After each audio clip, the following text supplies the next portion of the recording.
So hi everyone, আজকে আমরা discuss করব ফিজিক্যাল কেমিস্ট্রির সমস্ত question. So first of all question number 81। Question number 81 বলছে 5 moles of liquid X and 10 moles of liquid Y make a solution having vapor pressure 70 torr। 5 moles of liquid X এবং 10 moles of liquid Y মিলে হচ্ছে সলিউশনের vapour প্রেসারটা বলা আছে 70 torr। বলেছে the vapor pressure of the pure X and Y are 63, vapor pressure of pure X হচ্ছে 63 and vapor pressure of the pure Y হচ্ছে 78 torr। বলেছে যে কোনটা স্টেটমেন্ট হচ্ছে true. the solution shows positive deviation, the solution shows negative deviation, the solution is ideal and the solution has volume greater than the sum of individual volumes। So আমরা জানি যে Raoult's law এর যে mixture of the two liquids তাদের vapour প্রেসারটা আমরা কিভাবে বের করি, তাহলে পি অফ এক্স, তাহলে ভেপার প্রেসার অফ এক্স এর যে আমরা একটা করবো তাহলে কি হবে, এটা mole fraction of X and P naught on X, mole fraction of X and the vapour pressure of the pure X component. তাহলে মোল ফ্র্যাকশন আমরা কিভাবে বের করি, যে moles divide by total moles, তাহলে মোলস কত আছে, এক্স এর মোল 5 মোলস আর টোটাল মোল সলিউশনে কত আছে 5 moles of X and 10 moles of Y, তাহলে 15 মোলস 15, তাহলে এটা হচ্ছে 5/15 হচ্ছে এর মোল ফ্র্যাকশন। পিওর এক্স এর ভেপার প্রেসার কত 63 টর, 63, তাহলে এখান থেকে তাহলে কত আসবে 3, এটা হচ্ছে 21, তাহলে 21 আসছে পি এক্স এর ভেপার প্রেসার। আর হচ্ছে তোমার যদি আমার পি ওয়াইটা করি তাহলে কি হবে, তাহলে mole fraction of Y and P naught Y, তাহলে মোল ফ্র্যাকশন কত হবে, তাহলে মোলস এবং total moles 10 divide by total moles 15, আর হচ্ছে তোমার এটা দেওয়া আছে ভেপার প্রেসার দেওয়া আছে 78 টর পিওর এর, তাহলে এখান থেকে হবে কি কত, এটা হবে হচ্ছে 2, এটা 3, এটা হবে হচ্ছে তোমার 2, এটা হচ্ছে 6, তার মানে 52। তাই দুটোর হচ্ছে ভেপার প্রেসারটা এটা সাম করে দেয়, তাহলে তাহলে সলিউশনের ভেপার প্রেসার কত হওয়া উচিত ছিল, টোটাল যে ভেপার প্রেসার কত ছিল টোটালটা কত 21 + 52, তার মানে কত 73, এত টর হওয়া উচিত ছিল, তাহলে হয়েছে কত 70 টর।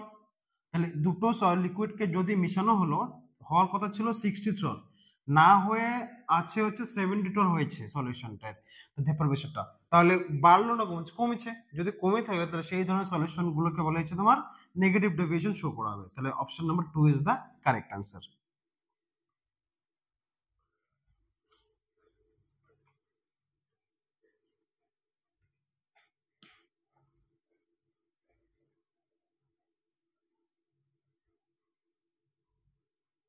আচ্ছা, এরপরে কোশ্চেন নাম্বার হচ্ছে 56।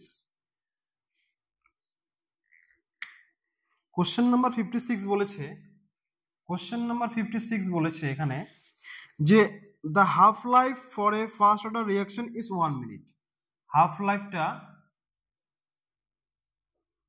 for a first order reaction t of half টা দেয়া আছে 1 minute, ঠিক আছে। বলেছে the time required for the 99.9% completion of the reaction, তাহলে 99.9% কমপ্লিট হতে কতটা টাইম লাগবে, কতটা সময় লাগবে, ঠিক আছে। সিম্পল কোশ্চেন, জাস্ট ফর্মুলা বসালেই হয়ে যায়। তাহলে আমরা কি জানি, তাহলে আমরা জানি যে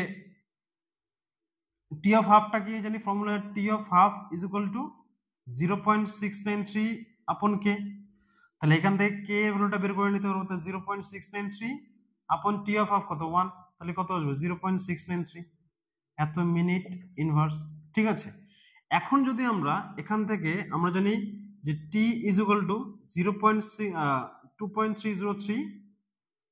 2.303 divided by K into log of A naught divide by A naught minus X, তাহলে এখান থেকে বলছে 99.9% কমপ্লিশন করতে হবে, 2.303 divide by 0.693 log of 100 divide by 100 minus 99.9%।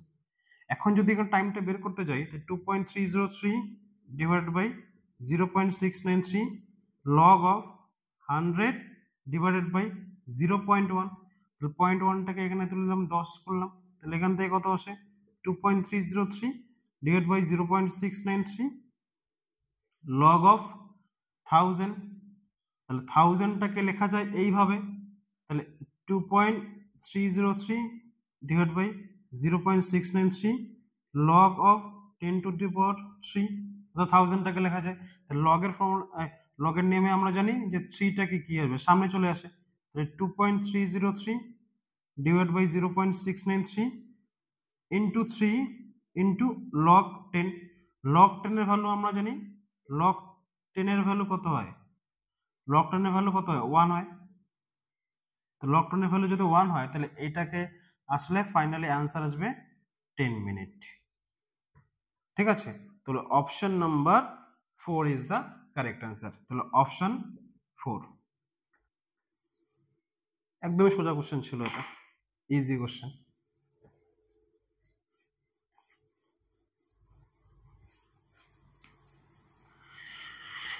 আচ্ছা, এরপরে হচ্ছে কোশ্চেন নাম্বার 59 বলেছে ফসফরিক অ্যাসিড আয়োনাইজেস ইন 3 স্টেপস। তাহলে ফসফরিক অ্যাসিড আমরা জানি কি H3PO4, তাহলে এটাকে আয়োনাইজ করে যে 3টে স্টেপে। তাহলে H3PO4টা আয়োনাইজ হয়ে কি হয়, ফার্স্ট স্টেপে H plus plus H2PO4 negative হয়, তাহলে এটাকে বলছে Ka1। ঠিক আছে, আবার কি হয় H2PO4টা কি হয় নেগেটিভ, আবার আয়োনাইজ করতে পারে, আবার একটা হাইড্রোজেন ছাড়তে পারে, তাহলে H plus plus HPO4 negative হতে পারে, 2 নেগেটিভ, এটা হচ্ছে বলছে Ka2। আর বলেছে HPO4 2 নেগেটিভ, এখান থেকে আয়োনাইজ করে আবার কি হতে হবে H plus plus PO4 3 negative, এটা হচ্ছে Ka3। আচ্ছা, তাহলে এখন বলেছে তিনটে স্টেটমেন্ট দিয়েছে, চারটে বলেছে যে লগ কে, এখানে বলেছে যে log K is equal two log Ka1 plus log Ka2 plus log Ka3। এই স্টেটমেন্টটা কারেক্ট নাকি রং? তাহলে এখান থেকে যদি আমরা করি তাহলে এইটা হচ্ছে টোটালটা হচ্ছে কে, তাহলে টোটালটা যদি কে হয় তাহলে এইটা কি লিখবো আমরা যে H3PO4, সেখান থেকে হবে কি যে 3H plus plus PO4 3 negative, এটা হচ্ছে কে। তাহলে কে এটাকে লেখা যায় কে ইজ ইকুয়াল টু লেখা যায় Ka1 into Ka2 into Ka3। তিনটাকে যদি আমরা সাম করে দেই তাহলে হবে কি, তাহলে দু পাশে লগ নিয়ে নাও, তাহলে log K is equal two log of Ka1 plus log of Ka2 plus log of Ka3। যদি তাই হয় তাহলে এই স্টেটমেন্টটাকে কারেক্ট স্টেটমেন্ট বলেছে, ঠিক বলেছে। সেকেন্ড স্টেটমেন্ট বলছে H3PO4 is stronger acid than H2PO4 negative and HPO4 negative। তাহলে H3PO4টা এটা হচ্ছে stronger acid than HPO4 2 negative or H2PO4 negative। এই দুটো থেকে স্ট্রঙ্গার অ্যাসিড, অবশ্যই স্ট্রঙ্গার অ্যাসিড। কেন, যদি হাইড্রোজেন রিমুভ করানোর পরে তার অ্যাসিডিটি ডিক্রিজ করতে থাকে, ঠিক আছে, যার জন্য হচ্ছে H3PO4টা more stronger acid than the H2PO4 negative and HPO4 negative। Statement B is the correct। Statement C বলছে Ka1 statement C বলছে Ka1 greater than Ka2 greater than Ka3। ঠিক আছে, এটাও স্টেটমেন্টটা ঠিক, কেননা যে একটা করে হাইড্রোজেন আমরা কি করছি রিমুভ করছি, রিমুভ যদি করি তো যত নেগেটিভ চার্জ হবে তখন তত কি হবে, তাহলে H প্লাসটাকে রিমুভ করা তত বেশি ডিফিকাল্ট হয়ে যাবে। যদি ডিফিকাল্ট হয়ে যায় তাহলে তো এখানে তাহলে কে এটা কি হবে কম হয়ে যাবে, যার জন্য স্টেটমেন্ট সিটাও কারেক্ট। আর তাহলে এখানে বলছে তাহলে option number 4 is the correct answer, যে statement A, statement B and statement C is the correct. তাহলে option number 4 is the correct, statement A B C তিনটে স্টেটমেন্টই কারেক্ট।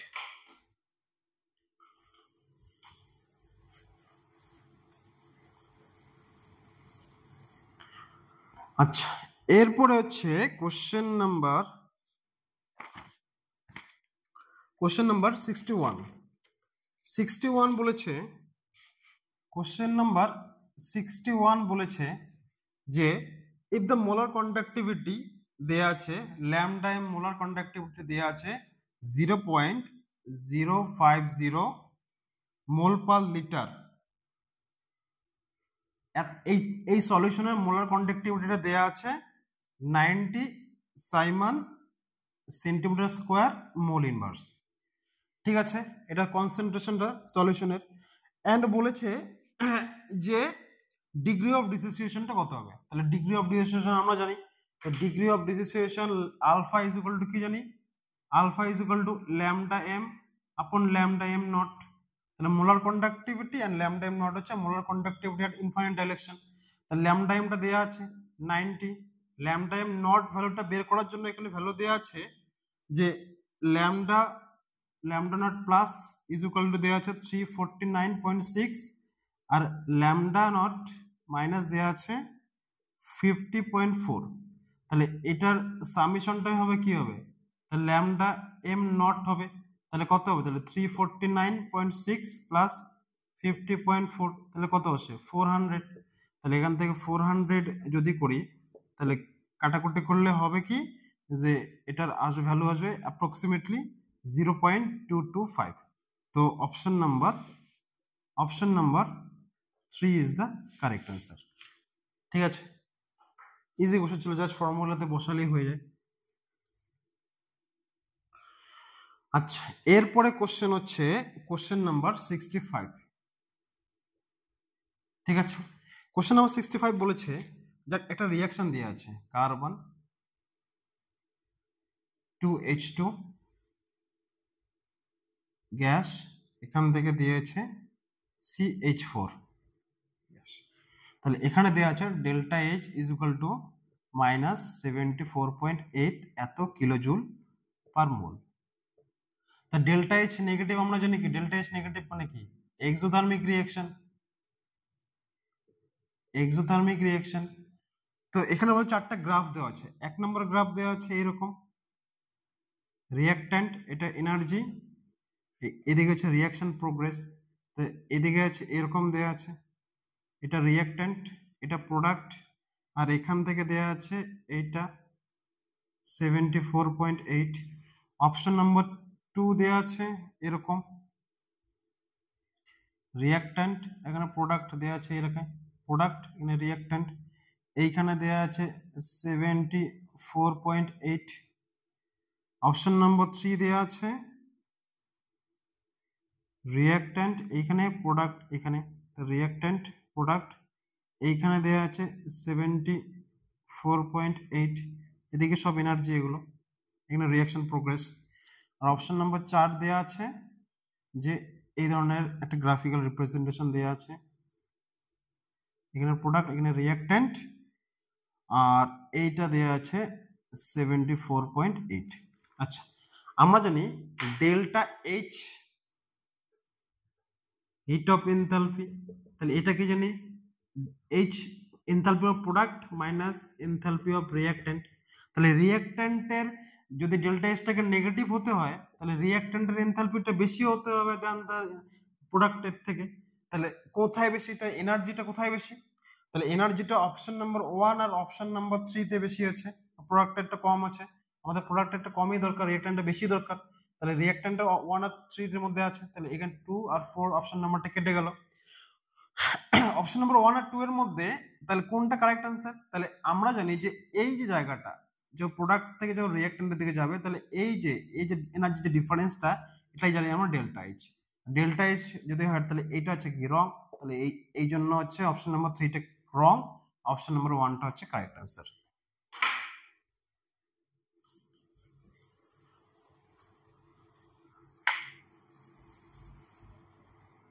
আচ্ছা, এরপরে হচ্ছে কোশ্চেন নাম্বার 73 বলেছে ফর এ রিঅ্যাকশন, একটা reaction দেয়া আছে এ গ্যাস, এখান থেকে দেয়া আছে 2B গ্যাস। ঠিক আছে, বলছে the backward reaction rate constant is higher than the forward reaction rate constant by a factor of 2500, মানে 2500 হচ্ছে ফরওয়ার্ড রিয়াকশন থেকে ব্যাকওয়ার্ড রিয়াকশনটা বেশি ফাস্টার অ্যাট 1000 কেলভিন। বলেছে যে কেপিটা কত হবে, কেপি বের করতে হবে অ্যাট 1000 কেলভিন টেম্পারেচারে। ঠিক আছে, আর এর ভ্যালুটা দেওয়া আছে এখানে 0.0831 এত litre atm per mole per kelvin. কিভাবে করবো? তাহলে আমরা জানি কেপি ইজ ইকুয়াল টু, কেপির ফর্মুলা কি জানি? তাহলে KP is equal to KC R T to the power delta NG. তাহলে এখানে ডেল্টা এনজি কত? তো delta NG is equal to কি হবে? তাহলে প্রোডাক্টের যে কোএফিসিয়েন্ট মাইনাস রিঅ্যাকট্যান্টের কোএফিসিয়েন্ট, তো 2 - 1 তাহলে কত হবে? 1। তাহলে ডেল্টা এনজি 1। এখন হচ্ছে কেসিটা কত হবে? তাহলে কেসি আমরা জানি কে ফরওয়ার্ড বাই কে ব্যাকওয়ার্ড। তাহলে আমরা জানি কে ফরওয়ার্ডটা বলে দিয়েছে, কে ফরওয়ার্ডটা কে ব্যাকওয়ার্ডটা হচ্ছে কে ফরওয়ার্ডের থেকে 2500 টাইম ফাস্টার যদি হয়, তাহলে 1/8 2500। তাহলে এখান থেকে কেসিটা এটা বের করতে পারলাম। তাহলে এখান থেকে ভ্যালুগুলো পুট করো। তাহলে 1/2500 ইন্টু আর এর ভ্যালু কত দেওয়া আছে?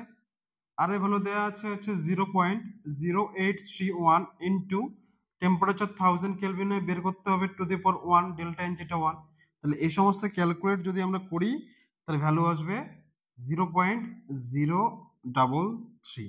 তাহলে option number 3 is the correct answer, option 3।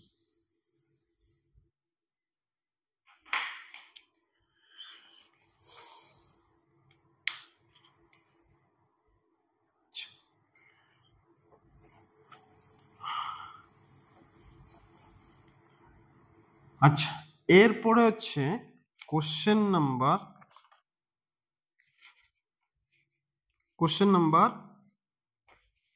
আচ্ছা কোশ্চেন নাম্বার 88 বলেছে যে একটা রিয়াকশন দেয়া আছে N2 gas plus O2 gas, এখান থেকে দেওয়া আছে 2NO গ্যাস। ঠিক আছে, বলেছে এখান থেকে ডেল্টা এইচ ভ্যালুটা দেওয়া আছে, ডেল্টা এইচ দেওয়া আছে প্লাস 180.7 কিলোজুল পার মোল। বলেছে চারটা অপশন দেওয়া আছে, বলেছে যে হাইয়ার ইল্ড অফ এনও, এই এনও এর হাইয়ার ইল্ড আমরা কিভাবে পাবো? একটা অপশন দেওয়া আছে যা টেম্পারেচার যদি বাড়ানো হয় হাইয়ার টেম্পারেচার, অপশন বি দেওয়া আছে লোয়ার টেম্পারেচার, অপশন সি দেওয়া আছে higher concentration of N2, higher concentration of N2, and option D দেওয়া আছে higher concentration of O2, higher concentration of O2।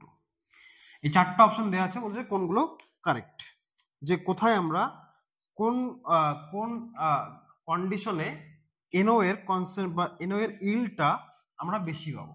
ঠিক আছে, তাহলে কি জানি আমরা সবাই জানি Le Chatelier principle. So first of all আমরা দেখতে হবে যে এখানে ডেল্টা এইচ তো দেওয়া আছে পজিটিভ, তো ডেল্টা এইচ পজিটিভ যদি থাকে তাহলে কি এটা এন্ডোথার্মিক রিঅ্যাকশন, তাহলে এন্ডোথার্মিক রিঅ্যাকশনের ক্ষেত্রে কি হয় যে হিট অ্যাবজর্ব করে। তাহলে ফরওয়ার্ড ডাইরেকশন রিঅ্যাকশনটা কি? N2 gas plus O2 gas, এখান থেকে হিট অ্যাবজর্ব করেছে গিয়ে হয়েছে 2NO গ্যাস। ঠিক আছে, ব্যাকওয়ার্ড ডাইরেকশন রিঅ্যাকশন কি হবে? তো 2NO গ্যাস এখান থেকে হয়েছে যে N2 gas plus O2 gas. ঠিক আছে, এখান থেকে হিট তাহলে কি হবে? ইভলভ হবে, বুঝতে পারছি। তাহলে একটা হয়েছে কি N2 গ্যাস ফরওয়ার্ড ডাইরেকশন রিঅ্যাকশনটা N2 gas plus O2 gas plus heat, এখান থেকে কি হবে 2NO গ্যাস। আর ব্যাকওয়ার্ড ডাইরেকশন রিঅ্যাকশনটা তাহলে কি হবে? তাহলে হিট অ্যাবজর্ব করেছে এটা, তাহলে ব্যাকওয়ার্ড ডাইরেকশনে কি হিট ইভলভ করবে। তাহলে এখান থেকে বলেছে যদি টেম্পারেচার আমরা ইনক্রিজ করি, টেম্পারেচার যদি ইনক্রিজ করি তাহলে রিঅ্যাকশন এনওর ইল্ডটা বাড়বে না কমবে? তাহলে ফরওয়ার্ড রিঅ্যাকশনটা হচ্ছে তোমার হিট অ্যাবজর্ব করেছে, তাহলে অ্যাবজর্ব যদি করে তাহলে আবার যদি টেম্পারেচার আমরা বাড়াই দিই তাহলে according to Li Chatelier principal, যদি টেম্পারেচারটাকে বাড়াই দেয় তাহলে ইকুইলিব্রিয়ামটা ডিস্টার্ব হয়ে যাবে, তাহলে ইকুইলিব্রিয়ামটা ভেঙে যাবে। ইকুইলিব্রিয়াম যদি ভেঙে যায় তাহলে রিঅ্যাকশনটা সেই ডাইরেকশনেই যাবে, প্রোগ্রেস করবে যেখানে হচ্ছে ইকুইলিব্রিয়ামটা তাড়াতাড়ি অ্যাটেন্ড করতে পারে। তাহলে যদি টেম্পারেচার বাড়ায় তাহলে ফরওয়ার্ড রিঅ্যাকশনে হিট অ্যাবজর্ব করছে, তাহলে যদি টেম্পারেচার বাড়ায় তাহলে হিট ফরওয়ার্ড রিঅ্যাকশন অ্যাবজর্ব করছে, তাহলে এক্সট্রা যে হিটটা আমরা দিলাম সেটা কি ফরওয়ার্ড রিঅ্যাকশন অ্যাবজর্ব করছে। যদি অ্যাবজর্ব করে তাহলে এটা হচ্ছে বেশি পরিমাণে হবে, যাতে এই এক্সট্রা হিটটাকে আমরা কি হয় মিনিমাইজ করা যায়, যার জন্য হচ্ছে তোমার তাহলে রিঅ্যাকশনটা ফরওয়ার্ড রিঅ্যাকশন বেশি হবে। তাহলে অপশন নাম্বার এ এটা হচ্ছে কারেক্ট। অপশন নাম্বার, তাহলে লোয়ার টেম্পারেচার যদি হয় তাহলে টেম্পারেচার কমাই দিলাম, তাহলে যদি কমাই দেয় তাহলে হিট বাড়াতে চাইবে, তাহলে ব্যাকওয়ার্ড রিঅ্যাকশনটা বেশি হবে, তাহলে অপশন নাম্বার বিটা রং। এখন বলছে সি বলেছে যে হাইয়ার কনসেন্ট্রেশন অফ N2, তাহলে N2 এর কনসেন্ট্রেশন যদি বাড়িয়ে দেই তাহলে কি যাবে রিঅ্যাকশনটা কি, তাহলে যখনই কনসেন্ট্রেশন বাড়ালাম তাহলে ইকুইলিব্রিয়ামটা ডিস্টার্ব হবে, ইকুইলিব্রিয়ামটা ভেঙে যাবে। তাহলে যদি কনসেন্ট্রেশনটা বাড়িয়ে দেয় N2 এর তাহলে ইকুইলিব্রিয়াম ভাঙলো, তাহলে রিঅ্যাকশনটা কি যাবে ইকুইলিব্রিয়ামটা অ্যাটেন্ড করতে যাবে, তাহলে অ্যাটেন্ড করে সে হবে যাতে এই এক্সট্রা যে আমরা এটাকে দিলাম সেটাকে মিনিমাইজ করতে যাবে, তাহলে মিনিমাইজ করতে কোথায় যাবে, যে ফরওয়ার্ড রিঅ্যাকশনটা N2 এর অ্যাবজর্ব করছে আর ব্যাকওয়ার্ড ডাইরেকশনে N2 টা কি করছে প্রোডিউস করছে, তাহলে ফরওয়ার্ড ডাইরেকশন রিঅ্যাকশনটা বেশি করে হবে, যদি বেশি হয় তাহলে NO টা বেশি করে পাবো, তাহলে option number C correct. Higher concentration of O2, তাহলে O2 এর পরিমাণটা যদি বাড়িয়ে দেয় তাহলে NO টা কি বেশি করে হবে, মানে ইকুইলিব্রিয়াম ডিস্টার্ব হবে, ইকুইলিব্রিয়াম ডিস্টার্ব হয়ে কি করবে তখন কি হবে, সে এক্সট্রা O2 টাকে কি করে কমাতে যাবে, তাহলে সেই ডাইরেকশনে যাবে যেখানে O2 টাকে কমাচ্ছে, তাহলে এই ডাইরেকশনে গেলে কি হবে O2 টা কমাচ্ছে, যদি কমিয়ে দেয় তাহলে NO এর পরিমাণটা বাড়াবে, তাহলে এ সি ডি তিনটেই ছিল হচ্ছে কারেক্ট অ্যান্সার। তাহলে স্টেটমেন্ট এ সি ডি তিনটেই কারেক্ট, স্টেটমেন্ট হচ্ছে 4 নাম্বারটা, option number 4, option 4 is the correct answer.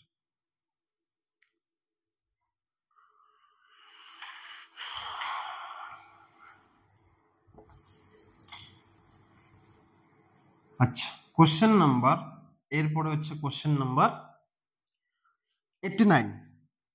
আচ্ছা, কোশ্চেন নাম্বার 89 বলেছে কি, কোশ্চেন নাম্বার বলেছে 89 বলেছে যে if the rate constant of a reaction is 0.03 second inverse, rate constant দেওয়া আছে 0.03 সেকেন্ড ইনভার্স। এরপর হচ্ছে how much time does it take for 7.2 mole per litre concentration, তাহলে ইনিশিয়াল ভ্যালুটা দেওয়া আছে, ইনটটা দেওয়া আছে 7.2 mole per litre of the reactant to get reduced 0.9, তাহলে ফাইনালটা দেয়া আছে, ফাইনাল কনসেন্ট্রেশনটা দেয়া আছে 0.9 এত মোল পার লিটার।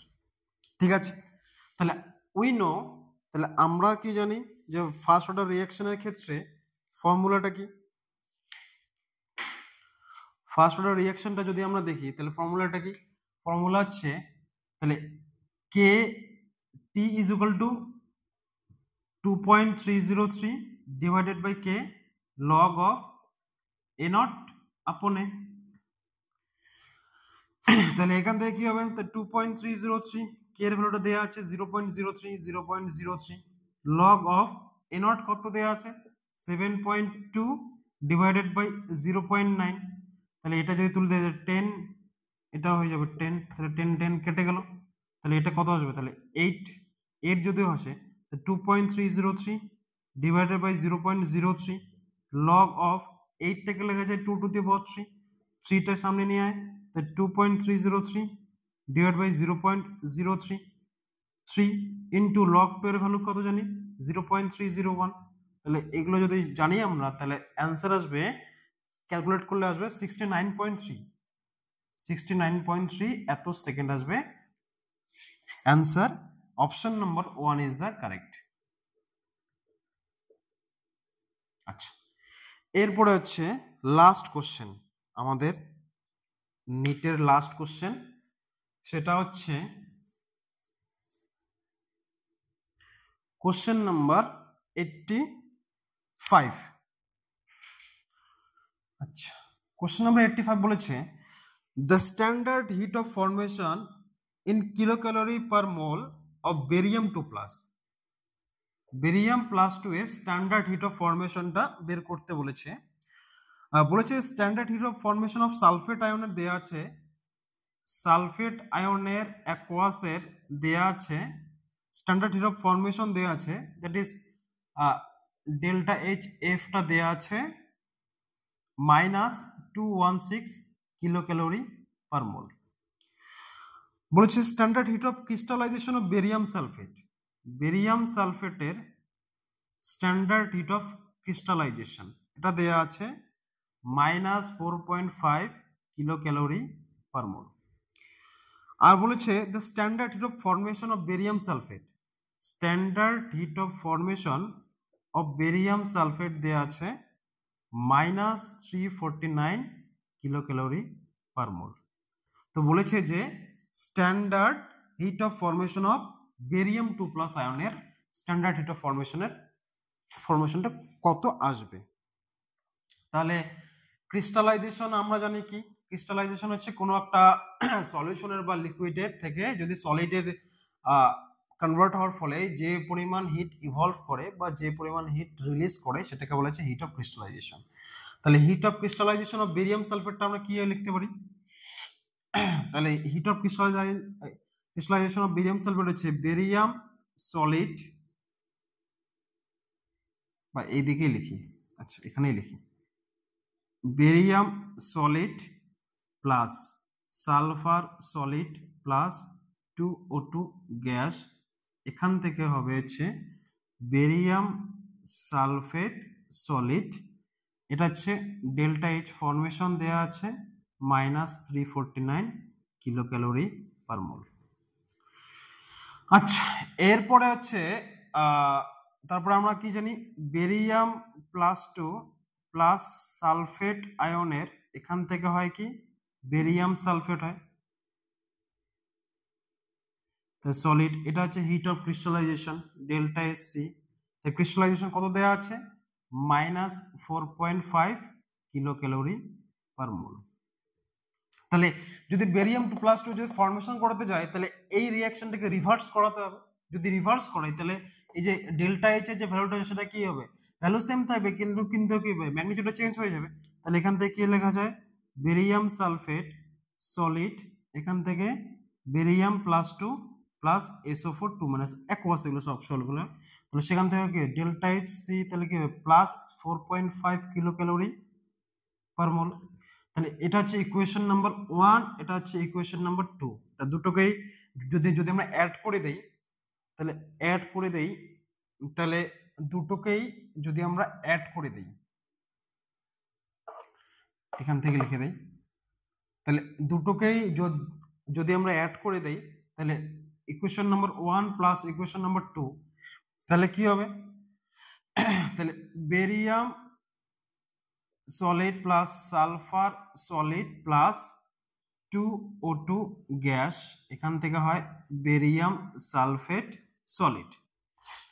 তো এখানে দেয়া আছে ডেল্টা H1 দেয়া আছে, এই রিঅ্যাকশন ডেল্টা H1 ধরলাম, সেটা হচ্ছে -349 এত কিলো ক্যালোরি পার মোল। আর যদি এটাকে ইকুয়েশন নাম্বার 2টা, তাহলে বেরিয়াম সালফেট সলিড এখান থেকে দেয়া আছে বেরিয়াম +2 প্লাস SO4 2-, এটার ভ্যালুটা দেয়া আছে ডেল্টা H2 দেওয়া আছে 4.5 কিলো ক্যালোরি পার মোল। ঠিক আছে, তাহলে দুটোকেই যদি আমরা অ্যাড করে দেই তাহলে কি আসবে, তাহলে এই বেরিয়াম সালফেটটা কেটে গেল, তাহলে হবে কি, তাহলে barium solid plus sulphur solid plus 2O2 gas, সেখান থেকে হবে কি যে বেরিয়াম, তাহলে বেরিয়াম +2 প্লাস SO4 2-, এখান থেকে দুটো রিঅ্যাকশনকে যদি আমরা করে দিই তাহলে -349 প্লাস 4.5, এখান থেকে আসছে -344.5। এখন তাহলে এটা হচ্ছে টোটাল রিঅ্যাকশন, তাহলে হিট অফ ফরমেশন এখান থেকে আমরা করতে পারি, তাহলে যদি হিট অফ রিঅ্যাকশন এটা হয় তাহলে এখান থেকে আমরা লিখতে পারবো কি যে heat of reaction delta HR এখান থেকে লেখা যায় sum of heat of formation of products minus sum of formation of কি রিঅ্যাক্ট্যান্ট, এটা আমরা জানি সবাই। তাহলে হিট অফ রিঅ্যাকশনটা দেওয়া আছে কত -344.5 ভ্যালুটা দেওয়া আছে। Hit of formation of product, তাহলে কি প্রোডাক্টে কি কি আছে বেরিয়াম +2 এর আর সালফার আয়ন, তাহলে এখানে হচ্ছে কি delta HF for barium +2 plus delta HF for SO4 2 minus. আচ্ছা heat of formation of reactant এগুলো সব স্ট্যান্ডার্ড স্টেটে আছে।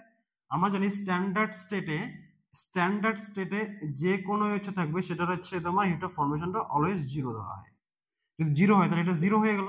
তাহলে এখান থেকে আমাদের চেয়েছে hit of formation of barium +2, তাহলে ডেল্টা HF ফর বেরিয়াম +2 তাহলে ইজ ইকুয়াল টু কি হবে -344.5 minus of delta H formation of SO4 2 তাহলে delta H formation of SO4 2 দেওয়া আছে হচ্ছে -216 কিলোক্যালোরি পার মোল। তাহলে এখান থেকে -344.5 মাইনাস -216 কিলোক্যালোরি পার মোল। তাহলে এখান থেকে হচ্ছে -344.5 প্লাস 216, এখান থেকে আসবে হচ্ছে তোমার -128.5 এত কিলোক্যালোরি পার মোল। তাহলে এটা হচ্ছে অপশন নাম্বার 1।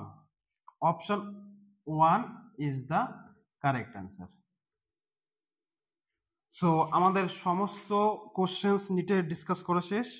সো নেক্সট ভিডিওতে আমরা হচ্ছে ডিসকাস করব কনসেপ্টের উপরে। Thank you.